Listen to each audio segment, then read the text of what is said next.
어릴 때 가만히 생각해 보니까 아버지께서 싱크대를 하셨는데 처음에 하신 곳이 어딜까 생각해 보니까 제 어렴풋하게 어릴 때 기억이 나는데요. 송현동이라는 곳에 이제 한켠에 공장을 이렇게 만드셔서 공장 제일 한쪽에 단칸방을 만들어서 거기서 이제 싱크대를 하셨던 기억이 납니다. 그 단칸방에는 저랑 아버지, 어머니, 여동생 이렇게 네 식구가 오손도손 이렇게 누우면은 더 움직일 공간이 없지만 그렇게 행복하게 지냈던 기억이 나는 것 같습니다. 그런데 이제 싱크대를 거기서 열심히 또 하시면서 사셨어요.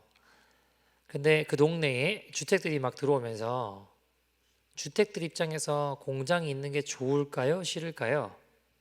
당연히 싫겠죠. 원하지 않을 겁니다.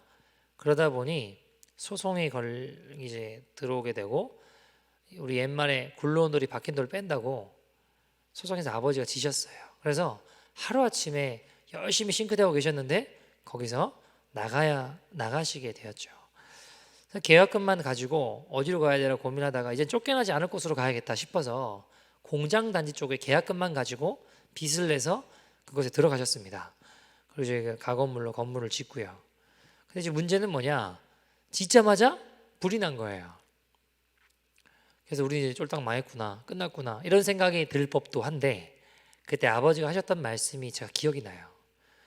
종민아, 나는 하나님께 너무 감사하다. 뭐가 감사합니까? 아버지, 지금 우리는 이거 길바닥에 나가게 생겼는데 뭐가 감사합니까? 아버지 하시는 이야기가 건물을 다 짓고 장사를 하다가 불이 났으면 그 안에 들어가는 기계들이 다 불탔을 텐데 짓자마자 불이 났으니까 기계들은 다 건질 수 있고 기계들은 멀쩡하니까 얼마나 감사하냐, 그렇게 이야기를 하시더라고요. 하나님께 너무 감사하다고.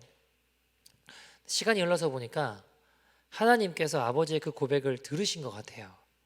왜냐하면 그 위기를 넘기고 후에 서울에서 큰 회사들이 그 공장 단지에 아파트를 단체로 짓겠다고 들어온 거예요. 그래가지고 그 바람에 거기를 이제 잘 파시고 이제 진천동 진천역 그 지하철 좀 가까이 있는 곳에 또 공장을 세우셔서 지금 잘 하고 계시죠. 다 위기에 때이고 쫓겨나고 힘들고 어렵지만 그 순간에 믿음으로 반응할 때 하나님께서 또 돌파케 하시고 새롭게 하시고 은혜를 주시는 것들을 보게 되었습니다. 여러분, 요새 우리가 다 위기다, 어려울 때다, 힘들 때다라고 이야기합니다. 코로나 때문에 경제가 막 너무 어렵고요. 어떤 분은 이렇게 정리해고 당하시는 분들도 계시고요. 또 어떤 분은 좀 여러 가지 상황들 가운데 어려운 환경 가운데 처해 있는 분들도 많이 계시는 것 같습니다. 아무래도 사람들 마음 가운데 앞으로의 미래가 어떻게 펼쳐질지 모른다라고 하는 불확실함 때문에 두려움과 또 공포, 또 그런 어려움들, 위기의 때를 보내고 계신 분도 많이 계십니다. 근데 여러분, 우리가 기억해야 될 것은 위기의 때이고 어려울 때이지만 믿음으로 반응할 때 위기가 기회가 되기도 합니다. 공장을 하다가 쫓겨나고 옮긴 자리에서 불이 난 위기에도 믿음의 고백으로 나아갈 때 승리케 하시고 돌파케 하시는 것들을 보았다라는 것입니다. 여러분, 성경에 보면 요셉이라는 사람이 있어요. 요셉 아시죠? 거두절미하고 요셉이라는 사람이 가족들 한 70여 명을 데리고 애굽으로 야곱의 가족 70명이 애굽으로 오게 됩니다. 왜 왔나요? 왜 갔나요? 애굽으로 흉년을 피해서 갔습니다. 전 세계적인 재앙, 막 다 먹을 게 없고 기근이고 어려울 때였습니다. 근데 어디만 먹을 게 있어요? 요셉이 있었던 이집트에는 먹을 것이 있는 거예요. 그래서 온 가족을 데리고 고센 땅으로 와서 목축을 하면서 지냈습니다. 흉년을 피해서 갔습니다. 여러분, 그 흉년을 피하게 하시기 위해 미리 하나님이 요셉을 애굽으로 보내신 겁니다. 여러분, 근데 요셉 입장에서 생각해 보면 얼마나 억울하고 얼마나 힘들고 죽음의 위협과 공포가 얼마나 많았나요? 가족들로부터 배신당했습니다. 그뿐인가요? 종으로 팔려가서 억울하게 누명 쓰고 감옥에 또 갇힙니다. 나는 도우려고 열심히 도왔는데 그 은혜조차 기억하지 못하는 거예요. 뭐 하는 것마다 다 안 되는 것 같고 막히는 것 같습니다. 얼마나 힘들고 어려웠겠나요? 그러나 여러분, 그 위기의 시간이었지만 요셉이 애굽으로 가지 않았다면 야곱의 가족들 이스라엘은 다 굶어 죽었을 겁니다. 게다는 사실은 고난이 있을 때 이것을 쉽게 실패다라고 단정 지을 수는 없겠구나라는 생각을 해요. 하나님의 손에 붙잡히면 모든 것이 합력하여 선을 이룹니다.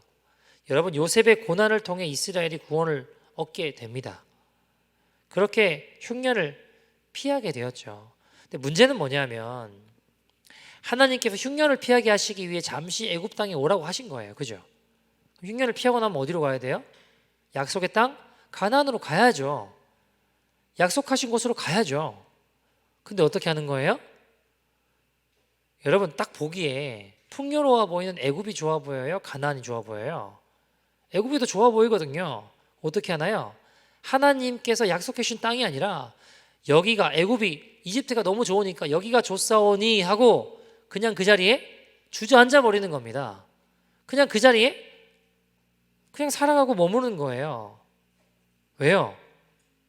여기가 너무 좋으니까 하나님의 약속, 하나님의 말씀이 희미해지고 그냥 내가 좋은 것만 바라보고 그냥 그 자리에 주저앉아 버리는 겁니다. 여러분, 결국 어떻게 되나요? 400년이 지나니까 어떻게 되나요? 여기가 좋다고 좋을 법하죠. 내 친척이 요셉 국무총리예요. 얼마나 좋아요. 목축하기 너무 좋은 땅 고센 땅에 머물잖아요. 얼마나 좋습니까? 그 좋다고 여기 딱 머무니까 어떻게 되나요? 결국 400년 뒤에는 이스라엘 백성들이 어떻게 되죠? 이집트 사람들의 종이 됩니다. 여러분, 종이 될 뿐만 아니라 아들을 낳으면 다 어떻게 하라고 하죠? 죽이라고 했어요. 큰 위기를 정말 맞이하게 되었습니다. 여러분, 하나님보다 더 사랑하면 그 사랑하는 것에 종이 됩니다. 여러분, 결국 그것 때문에 죽을 위기를 맞이하는 거예요. 하나님께서 때론 애굽을 허락하시면요, 그것만 잘 선용하고 사용하면 돼요. 그때만. 그러나 여기가 너무 좋다고 하고 주저앉아 버리면 어떻게 된다고요? 주의 말씀보다 애굽이 더 좋은 거예요. 그러면 그것에 종이 됩니다. 여러분, 하나님보다 돈을 더 사랑하면 어떻게 될까요? 돈의 종이 됩니다. 명예, 권력, 하나님보다 더 사랑하면 어떻게 될까요? 그것에 종이 되는 거예요. 하나님보다 내 가족을 더 사랑하면요, 내 자존심, 내 생각, 내 고집, 이게 더 좋으면요, 그것에 종이 됩니다. 그것이 무엇이 됐든지 간에 하나님보다 더 사랑하면 결국 그것에 종이 되는 것입니다. 여러분, 하나님의 백성은 하나님의 말씀을 믿음으로 사는 백성입니다. 상황이나 환경을 신뢰하는 것이 아니라 믿음을 따라 사는 백성입니다. 그래서 로마서 14장에 보면 23절에 뭐라고 이야기하죠? 같이 읽어볼까요? 믿음을 따라 하지 아니하는 것은 다 뭐라고 하죠? 죄니라. 믿음을 따라 행하지 않은 것은 다 뭐라고요? 죄다라고 성경이 이야기를 합니다. 여러분, 하나님을 믿는 사람은 하나님이 애굽으로 가, 그럼 애굽으로 가면 되고요. 돌아와, 그럼 돌아오면 됩니다. 멈춰, 그럼 멈추면 되고요. 가라고 하면 가면 돼요. 이게 믿음입니다. 여러분, 하나님을 의존해야지 이게 나한테 이득인가 손해인가 좋은 건가 나쁜 건가 따지기 시작하면 믿음으로 살 수가 없어요. 여러분, 하나님을 믿는다고 하면 믿는 거예요. 가라고 가고 서라고 서는 게 믿음입니다. 근데 우리는 어때요? 가고 싶으면 가고 가기 싫으면 멈춰 서죠.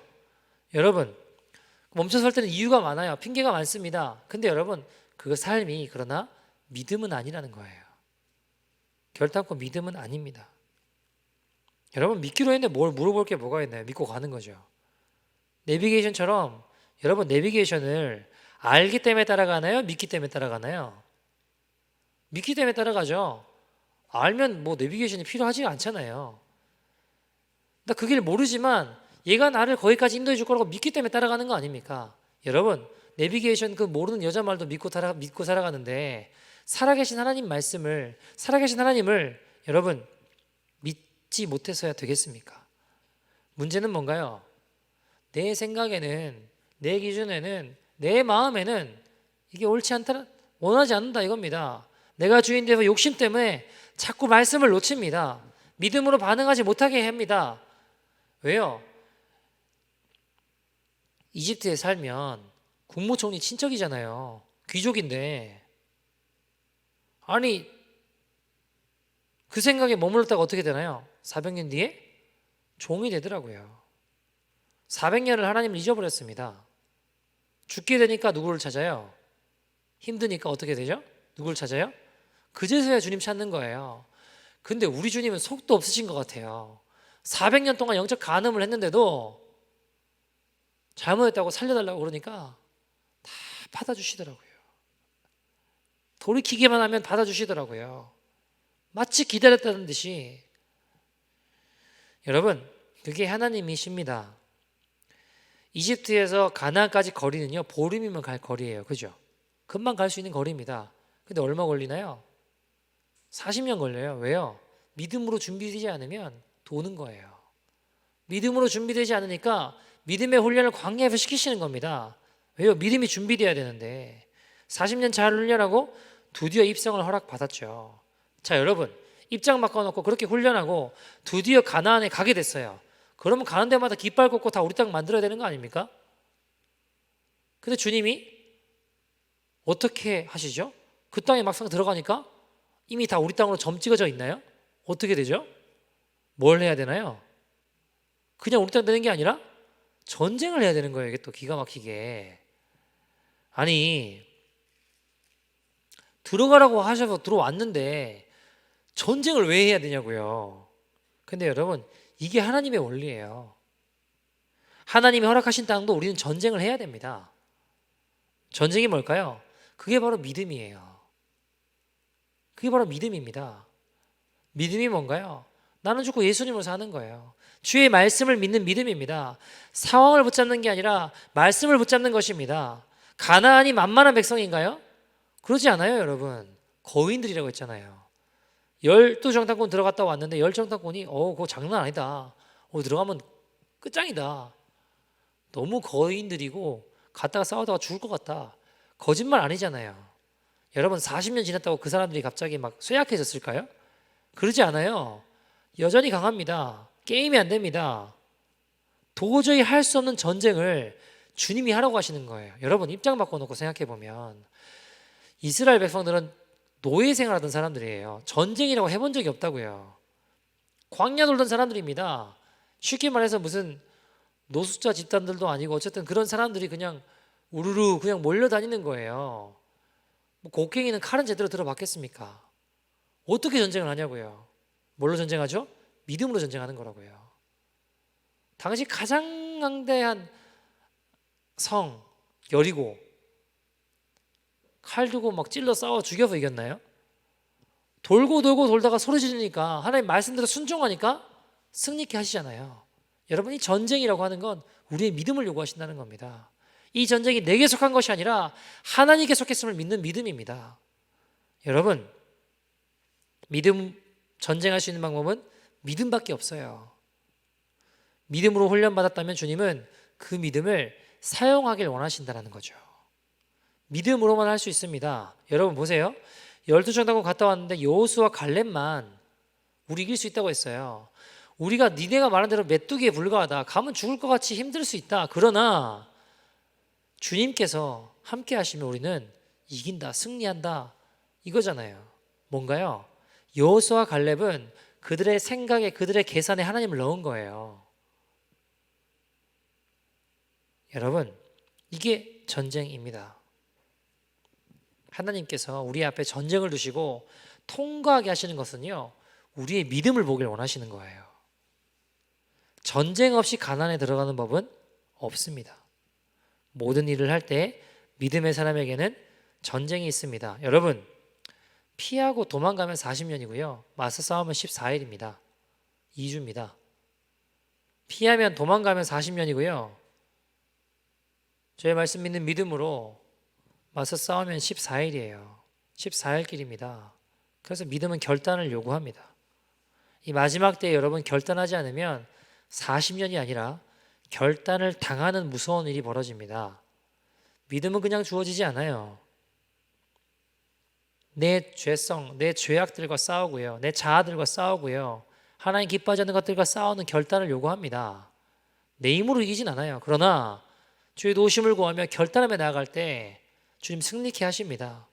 여러분, 믿음이라고 하는 게 이해가 되면 믿고 이해가 되지 않으면 안 믿고 안 따르고, 그건 믿음이 아닙니다. 여러분, 할 수 있느냐가 중요한 게 아니라 해야 되느냐가 중요한 거예요.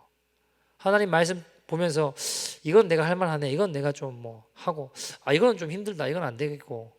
여러분, 못하는 일이라고 할지라도 꼭 해야 되는 일이라고 한다면 해야죠. 하다가 망한다고 하더라도 해야죠. 왜요? 나는 하나님의 백성이니까, 하나님의 자녀이니까, 하나님의 말씀을 믿는 믿음으로 걸어가는 백성이니까. 여러분, 오늘 본문 보시면 요단강을 이스라엘 백성들이 건너요. 그 발을 내딛었을 때 요단강물이 마르고 그 길을 건너게 되죠. 근데 건넌 다음에 주님이 요구하시는 게 있는데 이게 좀 기가 막혀요.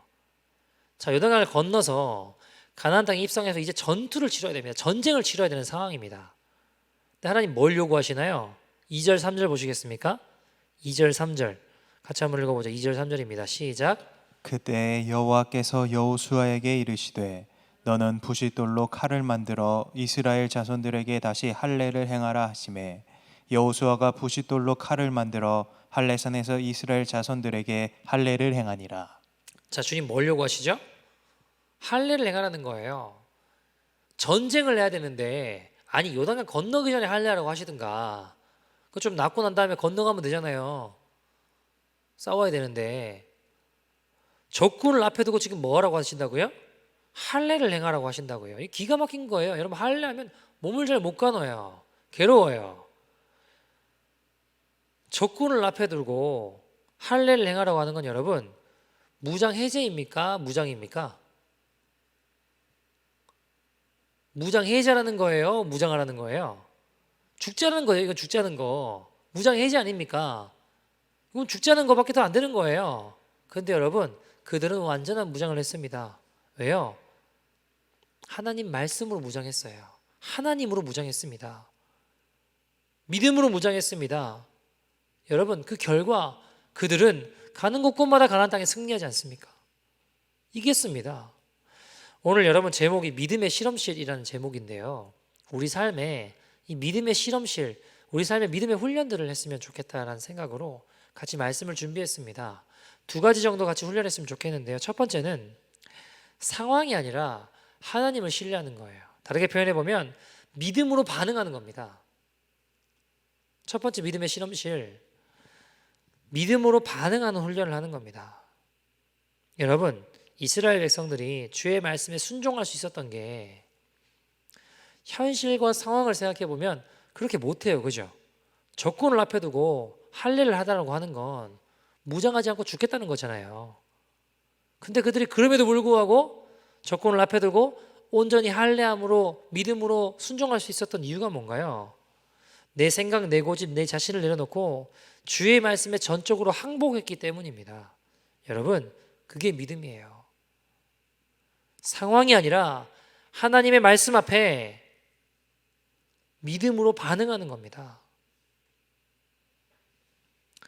한국 컨베션 대표인 서정인 목사님이라는 분이 계세요. 어느 날 이분에게 전화가 왔어요. 가만히 이야기를 들어보니까 백혈병 걸린 아이가 있는데 골수 이식을 기증하겠느냐, 골수 이식 하겠느냐. 근데 이미 전에 내가 혈액을 등록을 다 해놨거든요. 골수 이식 하겠다고. 확인자 전화 온 거죠. 하겠다고. 수술실로 들어갔는데 문제가 전신 마취하고 이 골수뼈에다가 구멍을 뚫고 거기에 골수를 뽑아내는 수술입니다. 엄청 아프고 힘든데 문제는 뭐냐? 전신 마취하고 한다고 수술을 잘 한다고 했는데 의료 사고가 난 거예요. 죽다 살아났습니다. 생명이 위독할 만큼 어려움을 겪었어요. 다행히 살아났습니다. 잘 회복되시고 그 아이도 수술이 잘 되었죠. 5개월이 지나고 전화가 다시 왔어요. 전화가 와서 한다는 이야기가 그 아이가 백혈병이 재발했다라는 거예요. 얼마나 기가 막혀요. 근데 하는 이야기가 뭐냐? 골수 이식을 당신이 했기 때문에 당신 말고는 골수 이식을 할 수 있는 사람이 없대요. 이제 한 사람이 해야 된대요. 근데 당신이 해도 살아날 확률은 1%가 안 된대요. 당신 걸로 했는데 이미 재발을 했으니까 한번 잘 된다고 해도 살아날 확률은 1%안 된다고. 그러니까 안 하셔도 된다고. 이렇게 확인차 전화가 온 거예요. 하시겠냐고. 어떤 마음이 들까요? 그거 수술하다가 죽을 뻔했다니까요. 별로 다시 하고 싶지가 않은 거예요. 그리고 해본다 한들 뭐 잘 살아날 수 있을 것 같다. 그러면 용기라도 가지겠는데 1%도 안 된다고 하는데 이거 어떻게 하겠냐고요. 사람들한테 물어보기 시작했어요. 아내한테도 뭐 사람 뭐 장로님한테 여러 가지 사람들 물어보는데 다 목사님 그 정도 하셨으면 최선을 다하신 거라고, 그만하셔도 된다고 다 그러더래요. 조금 안심이 되죠. 근데 한켠에 찜찜한 거예요. 이게 왜요? 내가 지금 컴패션이라고 어린이 사역을, 그러니까 선교지나 오지나 이런데 그쪽에는 교회랑 아이들을 연결시켜 가지고 교회를 통해서 이 아이들을 지원하고 공부하게 하고 뭐 이렇게 하는 거거든요. 아이들 사역하는 사람인데 아이가 죽어가는데 이제 가능성이 없으니까 한번 했고 죽을 뻔했으니까 이 정도 하면 충분히 했다라고 그만두는 게 뭔가 찜찜한 거예요. 아이들 사역하는 사람이니까. 여기저기 돌아다니면서 물어봤는데 다들 그만하셔도 된대요.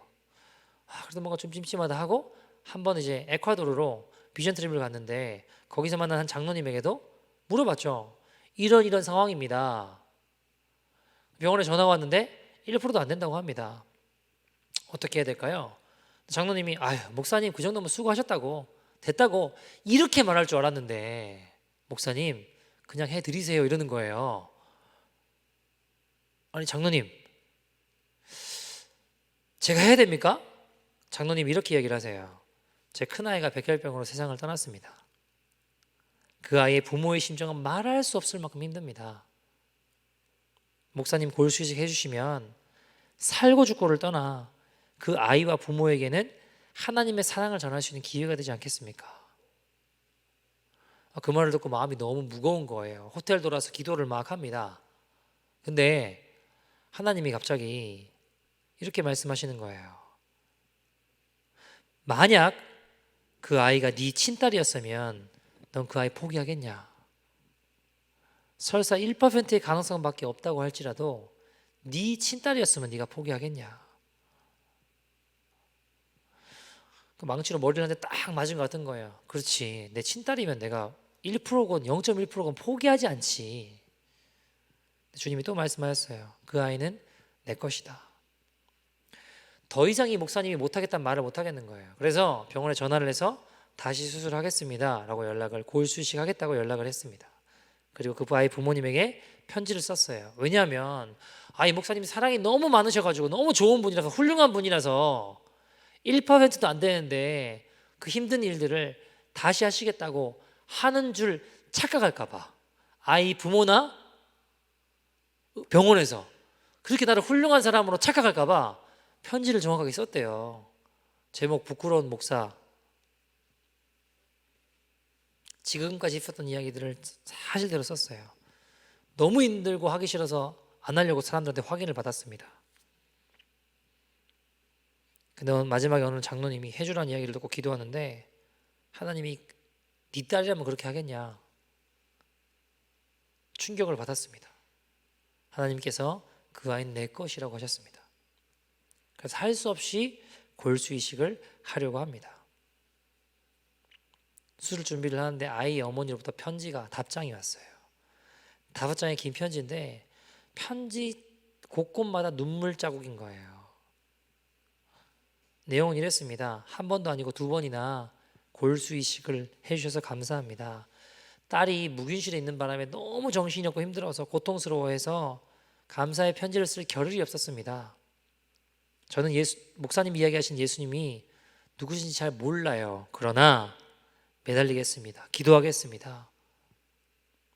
감사하게 그 아이는 살아났고 그 아이의 가족들과 모든 이들은 지금도 교회 다니게 됐고 예수 믿게 됐고 아이는 건강하게 잘 지내며 또한 이 아이의 아버지는 다른 아이에게 골수이식을 해 주셨다고 합니다.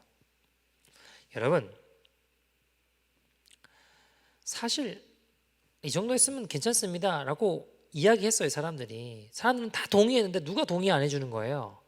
누가 결제를 안 해주시는 거예요? 하나님은 동의를 안 해주시는 거예요. 주의 말씀은 수술자리로 다시 한 번 더 나아가라라는 것이었습니다. 여러분, 이 목사님이 주의 말씀 앞에 믿음으로 반응한 거예요. 나를 내려놓고 순종했고 믿음으로 반응했을 때 주님이 상상할 수 없는 역사를 일으키셨습니다. 사랑하는 여러분, 말도 안 되는 일들이 우리 인생 가운데 펼쳐지기도 합니다. 막 산같이 눈덩이가 막 굴러 들어오는 것 같은 힘든 일들이 있기도 합니다. 그러나 여러분, 우리가 기억해야 될 것은 내가 의지할 분이 주님뿐이요, 나를 웅덩이에서 건지실 분도 주님뿐이요, 수렁에서 살리실 분도 주님밖에 없습니다. 히브리서 2장 18절 이렇게 이야기를 합니다. 히브리서 2장 18절에 이렇게 이야기를 합니다. 같이 한번 읽어볼까요? 시작. 그가 시험을 받아 고난을 당하셨은즉 시험 받는 자들을 능히 도우실 수 있느니라. 아멘. 여러분, 예수님께서 시험을 받아 고난을 당하셨대요. 그래서 시험 받는 자들을 능히 도우실 수 있는 분이 예수님이라고 이야기합니다. 우리 인생의 위기 가운데, 우리 인생의 어려움 가운데 이 모든 상황에 도우실 분이 말씀을 믿는 믿음으로 반응할 때, 주님이시기 때문에 우리가 믿음으로 반응할 때 주님이 역사하신다라고 성경은 이야기하는 겁니다. 여러분, 여호수아 갈렙도 마찬가지였잖아요. 다 죽는다 안 된다 거인들이다 할 때 맞다, 거인들 맞다, 우리 갔다가 죽을 위기에 처할지도 모른다. 그러나 하나님 함께 하시면 우리 승리한다. 여러분, 이게 하나님을 부르짖는 믿음입니다. 위기의 상황 앞에서도 믿음으로 반응하는 저와 여러분 되기를 소원합니다. 여러분, 우리가 이 땅을 살아가면서 할 일은요, 다른 게 아니라 정말 하나님을 믿어드리는 거예요. 나를 위해 십자가 지신 예수님을 정말 믿어드리는 겁니다. 요한복음에도 하나님의 일이 주님 믿는 거라고 이야기하잖아요. 정말 그분을 믿어드리는 거예요. 정말 하나님을 믿어드리면 묻지도 따지지도 않고 주의 말씀에 순종합니다. 왜요? 주님께 내 인생을 맡겨보는 거예요. 주의 말씀 앞에 항복해 보는 겁니다. 그때 비로소 주님이 일하십니다. 그래서 믿음의 삶을 이루어가는 저와 여러분 되기를 간절히 소원합니다. 믿음으로 반응하는 훈련을 저희가 좀 했으면 좋겠습니다. 두 번째, 믿음의 실험실. 믿음의 눈으로 바라봤으면 좋겠어요. 믿음의 눈으로 바라보는 훈련이 필요합니다. 그러니까 내 눈이 아니라, 내 시선이 아니라 예수님의 시선으로 바라보는 훈련이 필요하다는 거예요. 그 믿음의 눈으로 바라보는 훈련이 필요합니다. 여러분, 전쟁 앞에서 할례를 한다는 거, 이거 죽겠다는 거라니까요. 그러나 이스라엘의 믿음은요, 승리가 누구에 있다고 믿는 거예요. 우리의 능에 있는 게 아니라 주님께 있다고 믿는 거라고요. 이 모든 승리가, 이 모든 위기를 돌파할 수 있는 게 주님께 있다고 믿는 믿음이에요. 믿음의 눈으로 승리를 주실 주님을 바라본 것입니다. 앞에 있는 적군을 보는 게 아니라, 그 앞에 할례한 우리를 보는 게 아니라 주의 말씀에 순종함으로 이 전쟁이 여호와께 속했음을 믿는 믿음으로 바라보는 것이었습니다. 여러분, 예수님 제자들 중에 항상 삶으로 좀 그냥 말씀하신 대로 살면 좋겠는데 그게 아니라 늘 말이 앞서가지고 사고치고 문제 일으키고 하는 제자가 있었습니다. 누군가요? 베드로예요. 베드로. 항상 말이 앞서요. 그 좀 주님이 칭찬해 주시면 또 더 기고만장해서 너희는 나를 누구로 아냐, 그러니까 주는 그리스도 주 살아계신 하나님의 아들이십니다. 베드로가 기가 막히게 이야기를 하는 거예요. 아주 막 기고만장하니까 이를 알게 하신 네가 아니고 주님이시다 뭐 이러니까 또 갑자기 풀이 죽었다가, 하여튼 뭐든지 간에 너희가 나를 배신할 거야. 그러면 또 갑자기 주님이 무슨 뜻이 있으신가, 이게 아니고 하나 안 그런다고 막 말만 항상 아프잖아요. 근데 결국 어떻게 하나요? 주님 배반하고 저주맹세 하잖아요. 여러분, 근데 요한복음 1장 42절에 보면요, 예수님께서 이 제자들을 부르시는 장면들인데요, 베드로를 부르신 장면이 나와요. 거기 보면 요한복음 1장 42절에 이렇게 이야기를 합니다. 같이 한번 읽어볼까요? 시작. 데리고 예수께로 오니 예수께서 보시고 이르시되 내가 요한의 아들 시몬이니 장차 게바라 하리라 하시니라. 게바는 번역하면 베드로라. 자, 시몬에게 새로운 이름을 주세요. 뭐라고 하시죠? 게바야. 게바는 번역하면 뭐라고요? 베드로다. 여러분, 베드로라는 이름의 뜻은, 게바라는 이름의 뜻은 반석이라는 말. 반석 같은 믿음의 사람이야 라고 이야기하시는 거예요. 근데 예수님께서 베드로를 부르실 때 베드로가, 시몬이 정말 반석 같은 믿음의 사람이었나요? 어떻게 생각하세요? 딱 제자를 부르실 때 딱 골라가지고, 야, 얘는 진짜 반석 같은 믿음이구나, 너 나 따라와라, 이렇게 하신 거죠? 그게 아니에요. 당장 모나고 모난 시몬이 반석이라는 이름의 뜻을 가진 베드로의 모습을 잘 갖췄기 때문에 부르신 게 아니었어요.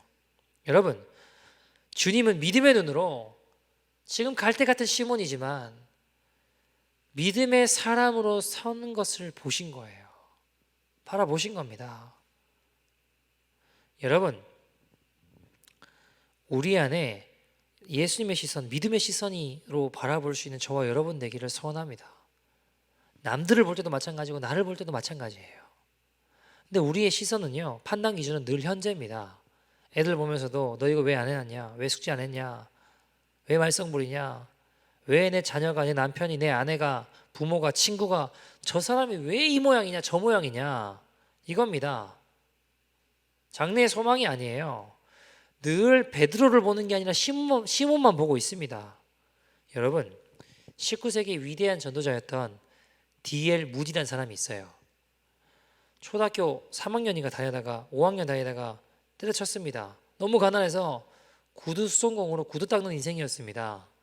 모든 사람이 별 볼 일 없고 사고 뭉치다, 그냥 그렇게 여겼던 인생이에요. 근데 유일하게 킴벨 선생님, 주일학교 선생님이 교회 오니까 찾아온 거예요. 구두 닦게 하고 있는데. 요한복음 1장 12절, 영접하는 자 곧 그 이름을 믿는 자들에게는 하나님의 자녀가 되는 권세를 주셨다. 야, 무디야, 너는 여기서 그냥 이렇게 시몬가처럼 그냥 별 볼 일 없이 끝나는 인생이 아니라 유일하게 이 캠벨 선생님은 무디를 베드로로 봐주는 거예요. 너 예수 믿으면 하나님의 자녀야. 하나님의 자녀야, 인생이야. 하나님의 자녀로 봐주는 거예요. 여러분, 그가 가는 곳곳마다 전도하기 시작했어요. 막 죄수들 모이는 데 가서 전도하고, 심지어는 남북전쟁 있을 때 최전방에 가가지고 거기서도 전도 집회하고 군사들 위로하고 어마어마하게 전도했습니다. 여러분, 1988년 12월 22일에 D.L. 무디가 눈을 감아요. 무디의 최고의 정화명은 하나님의 뜻대로 산다라는 겁니다. 쉽게 말해 믿음으로 산다라는 겁니다. 무디를 통해 19세기에 미국에 엄청난 부흥들이 있었습니다. 그 영향을 한국, 미국 뭐 할 거 없이 유럽 많은 사람들이 받았어요. 모두가 그냥 학교도 그만둔 초라한 시몬으로 무디를 볼 때 한 사람 킴벨 선생님만 그를 베드로로 보았기 때문입니다. 여러분, 만약에 주님께서 우리가 사람들을 바라보는 그 판단으로 주님도 우리를 보신다면 살아남을 사람 있을까요? 없을까요? 아무도 못 살아남아요. 여러분, 우리가 사람들을 저 사람 왜 저래? 이 기준으로 주님도 우리를 보셨다면 다 죽고 다 지옥이에요, 여러분. 그렇지 않습니까? 근데 주님은 우리를 그렇게 보시지 않으셨습니다. 현재의 모습에 실망하지 말고 우리를 인도하시고 변화시키시는 주님을 기대합시다. 자녀를 대할 때도, 남편과 아내를 대할 때도, 내 스스로를 바라볼 때도요. 나는 안 되는 것보다 얘는 안 되나, 이게 아니라 예수님의 눈으로 베드로를 보시는, 시몬이 아니라 베드로를 보시는 그 눈으로 나아갑시다. 빌립보서 1장 6절에 보면요, 너희 안에 착한 일을 시작하신 이가 그리스도 예수의 날까지 어떻게 하신다고요? 이루실 줄을 우리가 확신한대요. 여러분, 예수님께서 그리스도 예수의 날까지 우리 안에 선한 일, 착한 일을 시작하신 이가 그 예수의 날까지 이루실 줄을 확신합니다. 주님께서 하세요. 여러분, 우리가 백날 첫날 하나님이 우주를 만드신 분이다, 우주의 주인 되신다 100번 인정하면 뭐합니까? 예수님 우리 인생의 구주십니다, 생명입니다 100번 인정하면 뭐하냐고요.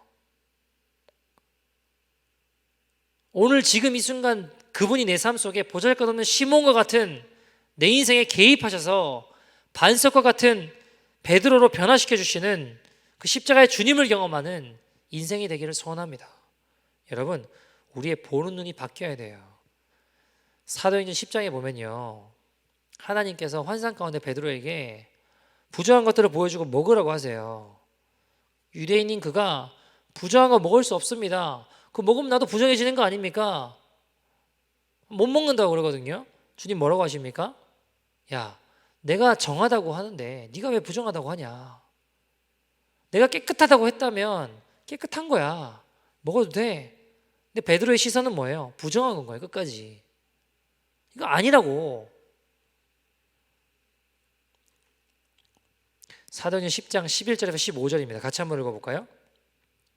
사도행전 10장 11절에서 15절입니다. 같이 읽어보죠. 시작. 하늘이 열리며 한 그릇이 내려오는 것을 보니 큰 보자기 같고 내 귀를 메어 땅에 들이웠더라. 그 안에는 땅에 있는 각종 네 발 가진 짐승과 기는 것과 공중에 나는 것들이 있더라. 또 소리가 있으되 베드로야 일어나 잡아먹으라 하거늘 베드로가 이르되 주여 그럴 수 없나이다. 속되고 깨끗하지 아니한 것을 내가 결코 먹지 아니하였나이다 한데 또 두 번째 소리가 있으되 하나님께서 깨끗하게 하신 것을 내가 속되다 하지 말라 하더라. 아멘. 여러분, 유대인들은 더럽고 가증한 음식이라고 여기는 것들이 있습니다. 그게 뭔가요? 네 발 가진 짐승, 기는 것, 나는 것, 이런 거예요. 이거 먹으면 나도 부정해진다, 나도 더러워진다 라고 생각합니다. 근데 주님이 어떻게 해요? 그걸 먹으라고 하시는 겁니다. 주님이 깨끗하다고 해도 베드로의 눈에는 속된 것이라는 거죠. 내가 깨끗하고 하는 것을 네가 속되다고 하지 마라 라고 이야기하시는 거예요. 여러분, 우리가 이 보는 눈이, 이 태도가 거듭나야 됩니다. 주님의 눈으로 보지 못하면 이거는 왜 이 모양이냐, 저거는 문제다, 이거는 부정하다, 여러분 그렇게 욕하다가 그걸 닮아가는 게 우리 인생이에요. 욕하다 닮아가는 게 인생입니다. 어떤 분이 그런 얘기를 하시더라고요. 20에는 세상을 바꾸겠다고 돌을 들었고 30에는 남편을 바꾸겠다고 눈초리를 들었고 40에는 아이를 바꾸겠다고 매를 들었습니다. 근데 50을 넘은 지금 바꾸어야 될 사람이 바로 나임을 깨닫고 들었던 것을 다 내려놓았습니다. 여러분, 나의 눈이 예수님의 눈으로 바뀌어야 합니다. 이것이 믿음으로 바라보는 훈련입니다. 주님, 우리의 눈과 귀가 열려 주님의 눈으로 보고 듣는, 생각하는 저와 여러분 되기를 소원합니다. 여러분, 베드로가 말이 늘 앞서잖아요. 너희가 나 배신할 거야 그랬는데 난 안 그럴 거라고, 다른 사람은 몰라도 난 안 그럴 거라고. 그랬던 베드로가 계집종 한마디에 너 예수님이랑 한패 아니냐, 그 말 한마디에 몸서리치게 떨며 저주하고 부인하고 떠났던 인생이었습니다. 내가 무슨 사도라고 하겠나, 나는 안 된다, 난 물고기랑 잡으러 가겠다, 나 같은 놈은 변화 안 된다. 그런 그에게 요한복음 21장에 예수님께서 찾아와 주시죠. 왜요? 모든 사람들은 저놈은 시몬이야, 안 되는 놈이야, 실패한 놈이야 라고 여길 때 끝까지 그를 베드로로 봐주신 분이 계신 거예요. 누구신가요? 우리 예수님이요. 나는 지금 실패했고 저주맹세 부인했고 다 끝나버린 것 같고 사람들은 널 다 시몬으로 보지만 나는 너를 끝까지 반석 같은 믿음으로 설 베드로로 봐. 주님의 눈이 더 정확했습니다. 왜요? 베드로가 결국 어떻게 되나요? 순교하는 굳건한 반석 같은 믿음으로 인생을 마무리 짓잖아요. 이지웅 목사님이란 분이 계세요. 말씀 좀 마치죠. 얘기를 하고 그분이 군대를 갔는데 교회를 못 가게 하는 겁니다. 교회 너무 가고 싶으니까 가야겠다. 줄이 돼서 병장이 들어와서 교회 가고 싶은 사람 손 들어라 하는데 혼자 손을 번쩍 들었죠. 옆에 바로 밑 고참들이 눈초리를 주죠. 내려 이렇게 내리라고. 왜냐면 네가 가면 작업 내가 끌려 나가야 되니까 윗고참들이 죽고 싶냐 내리라고 막 하는데 못 들은 척하고 못 본 척하고 계속 손을 들고 있었죠. 뭐 하루 이틀 갔다 맞아야지. 교회 가서 예배 드려야겠다 하고 교회 갔다가 돌아왔습니다. 아니나 다를까 부대에 들어오는데 바로 윗고참이 쇠파이프로 묻지도 않고 따지지도 않고 때리기 시작했습니다. 나중에 막 밟히는데 밟히다가 가슴이 이렇게 열려서 워커발로 이렇게 발로 밟히다 보니까 심장을 맞고 쇼크가 와가지고 응급실에 실려가게 되었습니다. 국군 수답 통합병원으로 갔죠. 중환자실에. 거기서 병실로 이렇게 갔는데 거기 지내고 있는데 갑자기 헬기로 어떤 응급 환자가 들어와요. 이 병실에 침대가 6개인데 그 사람이 들어오기 때문에 7개가 된 거죠. 근데 보니까 이 사람이 심장 확대증이라고, 저도 뭐 정확하게는 잘 모르겠어요. 막 끝부터 다 저린 겁니다. 심장에서 피가 잘 안 나가는 거예요. 근데 문제는 그 사람이 엄청 악당인 거예요. 막 괴롭히고 힘들게 하고 계급도 높고 7명인데 6명한테 한 사람씩 와서 자기를 좀 쭈물리라는 거예요. 팔이고 심장이고 다리고 뭐 좀 쭈물리라는 거예요. 힘들다고. 근데 여러분, 건강한 사람이 지금 다 환자잖아요. 환자 10분 쭈물리면 힘들어서 못해요. 이지웅 목사님도 막 쭈물리는데 막 더 쭈물려고 하니까 막 1시간씩 막 쭈물리고 2시간씩 쭈물렸대요. 너무 힘들더래요. 너무. 하루는 쭈물리고 있는데 군의가 오더니 야, 너 얘 뭐 이런 거 시키지 말라고, 얘 또 쇼크 오면 죽는다고. 알겠다고 하더니 군의관이 가자마자 또 시키더래요. 그렇게 하다니더랍니다. 어느 날은 막 새벽 2시에 자고 있는데 막 불러요. 야, 이지웅 못 들은 척하고 자고 있는데 옆 사람이 깨워요. 너 부른다고. 그렇게 2주를 하니까 정말 욕이 나오더래. 욕이. 이건 인간도 아니다. 이거는 힘들어 죽겠는데 이게 뭐 이런 인간이 다 있나. 하루는 4시에 깨워요. 주무르라고, 마사지 하라고. 일어나서 죄송합니다. 오늘은 새벽 예배를 가야 되기 때문에 저기 할 수가 없다고. 그러더니 붙잡더니 야, 너 평소에 새벽 예배 5시에 가던데 오늘 왜 갑자기 4시에 간다고 그러냐. 당황스럽잖아요. 5시에 갔는데 오늘 나라와 민족의 평화를 위해서 기도해야 되는 날이기 때문에 4시에 가야 된다고. 그러고 이제 나서는데 야, 너 교회 가다가 맞아서 왔다면서 교회 가는 게 그렇게 좋냐? 속으로는 말로는 좋다 이 자식아 라는 말이 이렇게 나오더래요. 근데 참고 있다가 이런 이야기를 해요. 야, 우리 엄마가 보살님인데 내 주위에 한 명도 교회 다니는 사람이 없다. 나 같은 사람도 교회 가면 구원받을 수 있냐? 물어보더래요. 근데 순간 알겠더래요. 하나님이 이 사람을 구원하고 싶어 하신다. 하나님 이 사람의 구원의 은총을 베풀고 길 원하신다.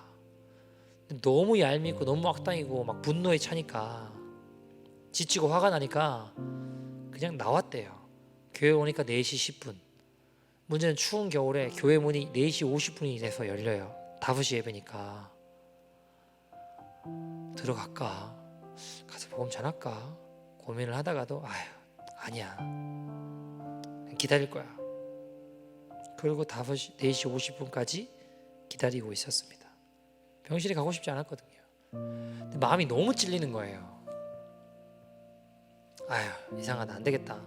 주님, 그러면 5시 반에 예배가 끝나니까 기도 안 하고 그때 바로 가서 복음 전하겠습니다.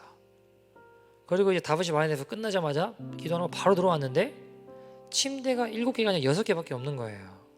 그래서 EKG라는 심전도 검사 받으러 갔나 싶어서 옆 사람한테 물어봤어요. 근데 옆 사람이 뭐라고 하냐면 너 가고 30분 있다가 죽었다 그러더래요. 내 안에 들리는 말이 뭐냐면 내가 죽였다.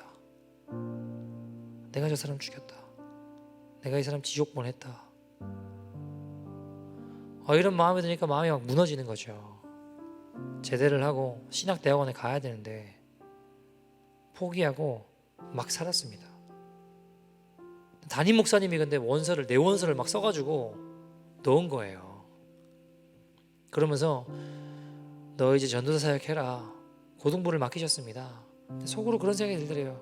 목사님, 제가 한 사람 지옥 보낸 놈입니다. 도저히 편하게 잘 수가 없다 싶어서 이불 하나 들고 교회 지하로 와서 생활하기 시작했습니다. 여러분 쉽지 않거든요.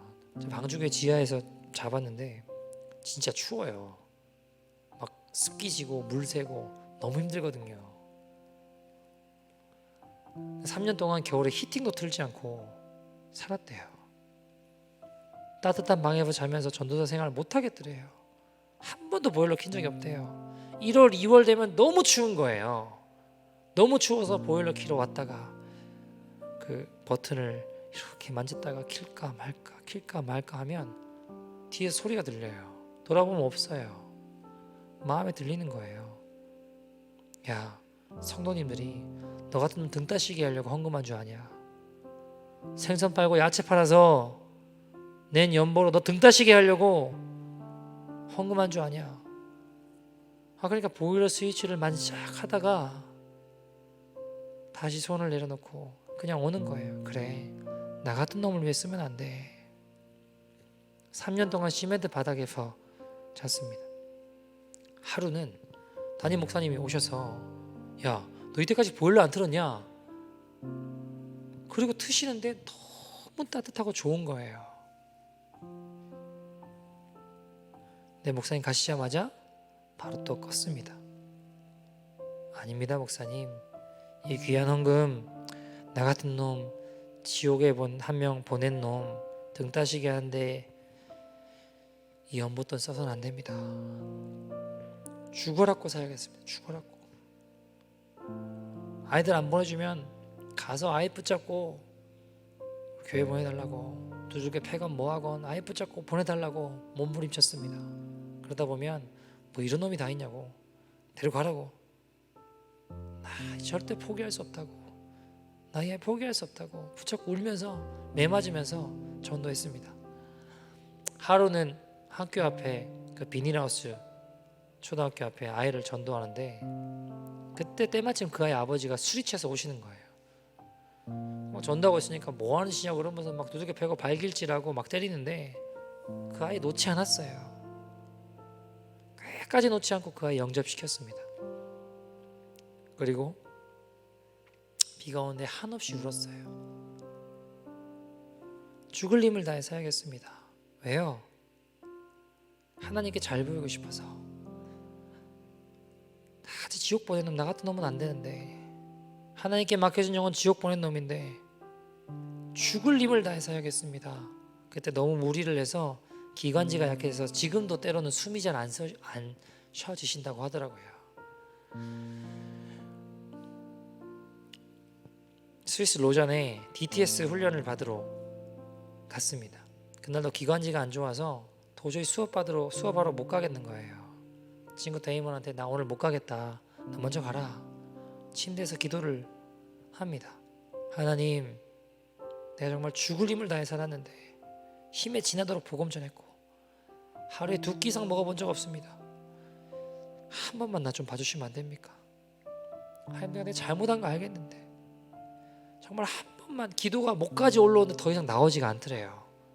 숨이 차고, 그래 침대에 누워있을 바에 그냥 가서 죽자, 그런 마음으로 올라와서 강의실로 와서 저기 구석에 뒤에 고개를 푹 숙이고 앉아 있었습니다. 근데 그 강사 목사님이 갑자기 나한테 발걸음을 뚜벅 다가오시더니 이름표가 없거든요. 근데 일으키더니 나를 꽉 끌어안으면서 Dear my son, 지웅아, 지웅,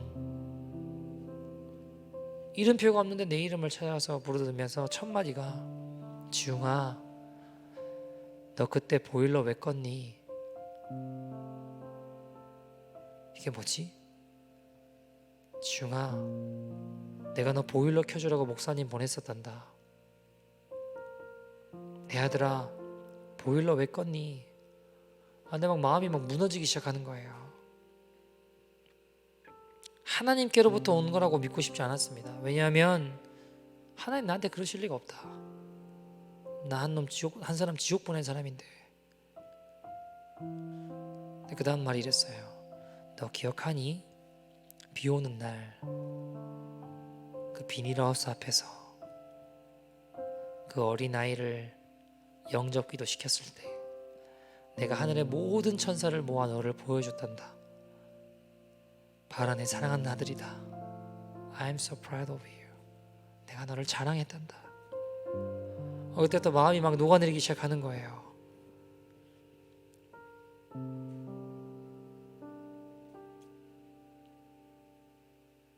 네가 나를 위해 사역했던 모든 순간들을 내가 하늘에 다 기록해 놓았단다. 내가 너를 정말 자랑스럽게 생각한단다. 그분의 품 안에 안겨서 막 울기 시작했습니다. 여러분, 나는 안 되는 것 같아요. 나는 한 사람 지옥 보낸 해도 안 되는 놈입니다. 나는 시몬이에요.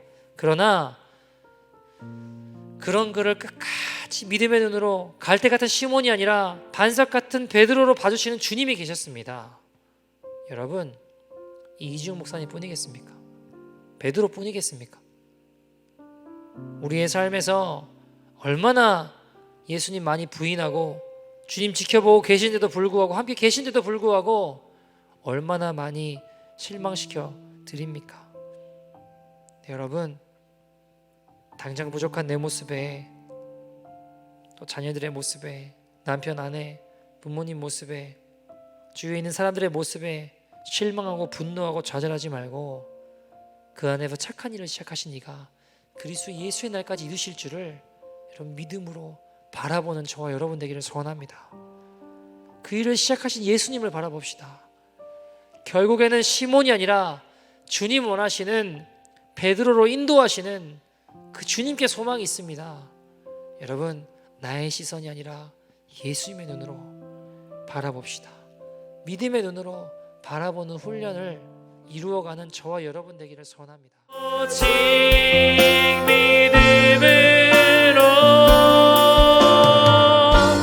믿음으로 내가 살리라. 오직 믿음으로 사는 것입니다. 오직